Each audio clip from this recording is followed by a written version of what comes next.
Hallo zusammen, ich bin der Jean de Carvalho. Ich habe eine Tierheilpraxis für Katzen und Hunde seit dem 2010 und laufe gerade in die Praxisräumlichkeiten, wo ich das Video aufnehme. Heute zum Thema Krebs. Also, das Thema Krebs. Und heute schaue ich mit euch die Art an, wie es Alternativtherapeuten wie ich ansehen. Sowohl Krebsentstehung wie auch die Therapie. Weil die Schulmedizin sieht das ein bisschen anders. Was allerdings die Schulmedizin auch noch weiss und eine gute Einleitung ins Thema ist, habe ich hier rausgeschrieben. Und zwar ist das vom Verein für Krebsforschung aus der Schweiz. Zitat: Heute gilt es als erwiesen, dass das Immunsystem Krebszellen erkennt und eliminieren kann. Dann geht es weiter.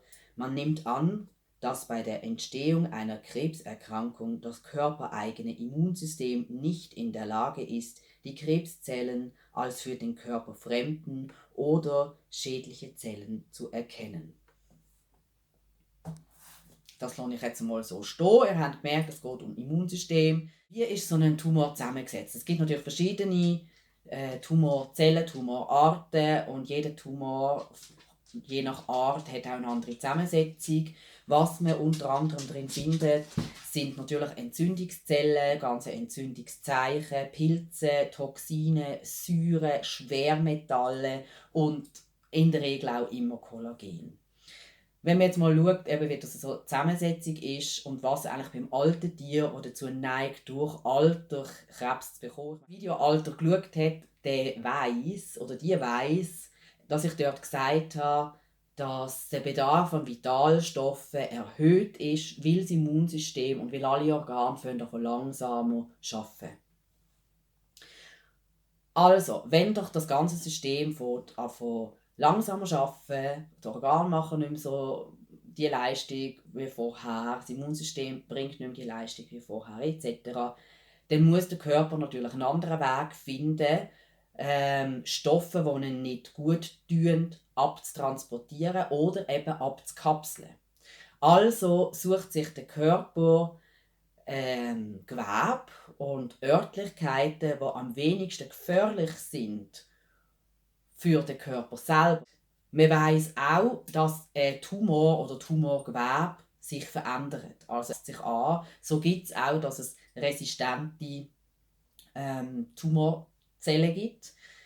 Das heisst, wenn klassische Behandlung mit zum Beispiel Chemotherapie passiert, gibt es, dass Tumorzellen resistent auf die Therapie werden. Wenn man das weiss und wenn man es ganzheitlich anschaut, haben wir einen einfachen Weg, wie man alle Krebsarten, egal ob gut oder bösartig, kann behandeln. Als erstes muss ich schon mal vorschießen, dass man in der alternativen Therapie nicht die Tumoren rausschneiden. Das heisst, egal ob sie böse oder gutartig sind, man lässt es. Weil man davon ausgeht, wenn ich als Körper eine Depotstelle habe, also eine Mülldeponie habe, und ich die rausschneide, dann muss ich eine neue suchen. Und die Garantie, dass es wieder ein unschädlicher Ort ist, wird bei jeder Operation wieder weniger. Wenn man das natürlich so anschaut, muss man was machen? Das Immunsystem wieder stärken, die ganzen Organe wieder anregen, die für die Entgiftung zuständig sind, damit auch der alte Körper die Möglichkeit bekommt, die angelagerten Giftstoffe in Form von einem Tumor abzubauen. Also, und jetzt kommen wir zu den Sachen, die ich allgemein bei all meinen Tierli-Schützlingen anwenden mit Krebsgeschichten. Also das sind jetzt allgemeine Hilfen, die ihr wirklich jetzt bei jedem Krebsart brauchen könnt. Auf der einen Seite entgiften. Für das gibt es ein separates Video, weil da gibt es verschiedene Systeme zum Entgiften. Und natürlich den Magenaufbau. Vitalstoff überdosiert geben und vor allem täglich geben und nicht nur kurweise und Immunsystem stärken. Jetzt, wie setzt man das um? Das Immunsystem stärken wir. Ein Großteil vom Immunsystem ist im Darm. Also, was machen wir? Einen anständigen Darmaufbau. Und bei der Krebsgeschichte, bei der Krebsthematik heisst, ein Darmaufbau geht mindestens 3 Monate lang. Ich arbeite dort sehr, sehr gerne inzwischen mit dem Vitalmor. Ich habe jetzt nicht die ganzen 10 Jahre mit dem gearbeitet, aber seit ich mit dem arbeite, das ist genial, mit meiner Bijou, die ich in einem anderen Video schon mal geteased habe, habe ich auch mit dem Vitalmor 3,5 Monate gearbeitet. Und ihr Tumor ist ja weg. Vitalmor, googelt das, ihr findet ganz tolle Präparate und sonst dürft ihr mich natürlich auch anschreiben.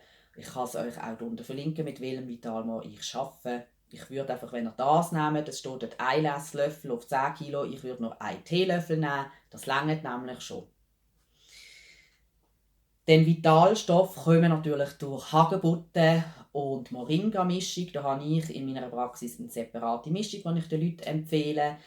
Und ihr könnt aber wirklich auch rein Hagebutten und also die Hälfte Hagebutten, die Hälfte Moringa-Pulver. Schaut auch hier, dass ihr wieder gute Produkte habt. Ich kann euch auch hier wieder verlinken, mit welchen Produkten ich arbeite.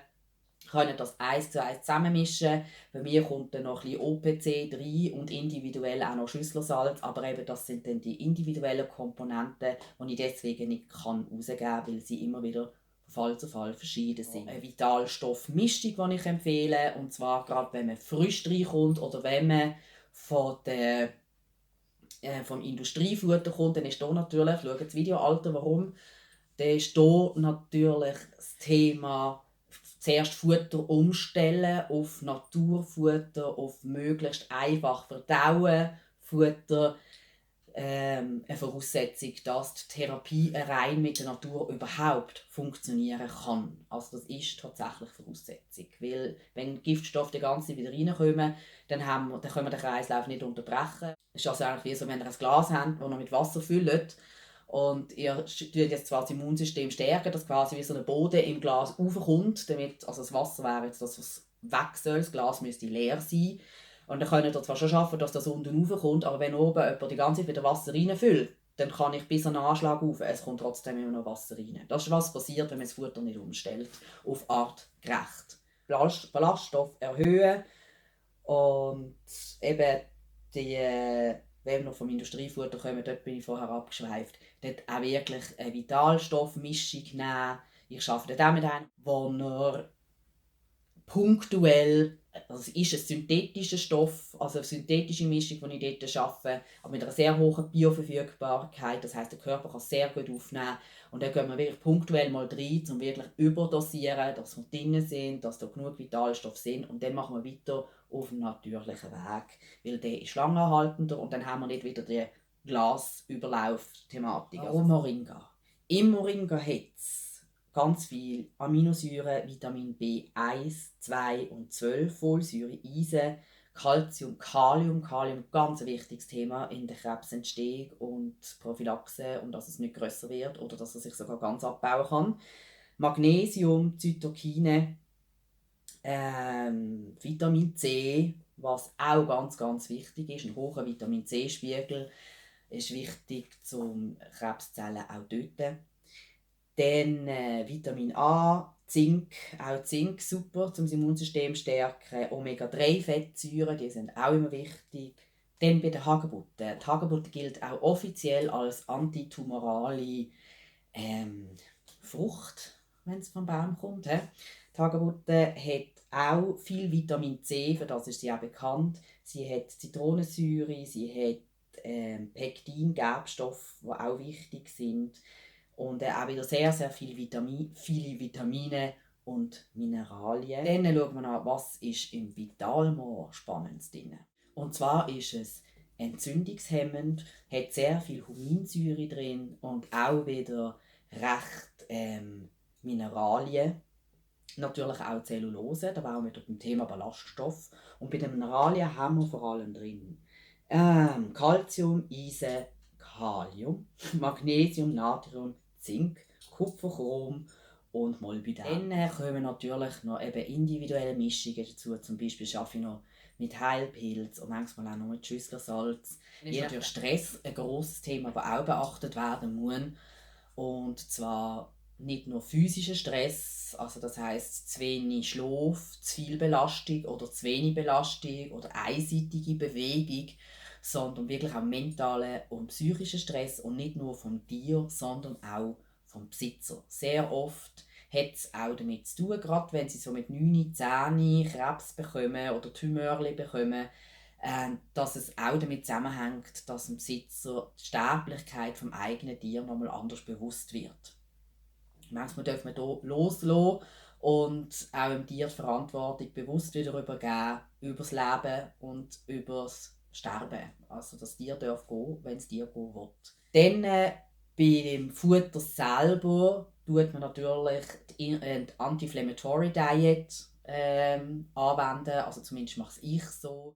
Das ist übrigens auch alles, was ich mit der Bijou gemacht habe. Ich führe euch hier jetzt noch das Video ein, wo ich am 30. Januar bei ihr Tumor, einen bösartigen, gefunden habe und mich dagegen entschieden habe, das zu operieren, eben nicht nur aufgrund von ihrem Alter und der harten Rekonvaleszenzzeit, sondern auch wegen meiner Ansicht und Erfahrungen, die ich durfte sammeln über die 10 Jahre und immer wieder erlebt habe, dass so Wunder passieren.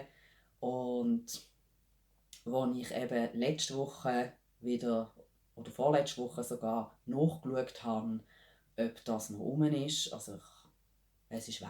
Es ist verschwunden. Ich mache euch nochmal ein Foto oder nochmal ein neues Video und hänge euch das jetzt an, damit ihr das noch habt zum Anschauen. Hier sehen das vom Januar dieses Jahr, also 30. Januar 2021. Man sieht, hier zwischen meinen Fingern ist etwas Harz bei der Haut. Und hier haben wir es von gestern oben, das heisst der 18.05.21. Ich habe wirklich probiert, das zu zeigen, indem ich die Haut so rausziehe, dass da wirklich kein Knötchen mehr rum ist. Darum habe ich extra auch grossflächiger das gemacht, dass man einfach sieht, ich kann es zusammendrücken und es bleibt nichts zwischen den Fingern hängen. Ist natürlich schwierig, das jetzt einfach mit dem ganzen Pelz zu zeigen. Das Intro-Video ist übrigens von der Umgebung, wo wir leben. Und ich werde euch jetzt zum Intro immer wieder mitnehmen auf unseren Spaziergang. Und hier habt ihr noch ein Foto. Ich wünsche euch einen schönen Abend, einen guten Morgen oder eine gute Nacht. Wenn auch immer ihr das Video schaut. Tschüss zusammen.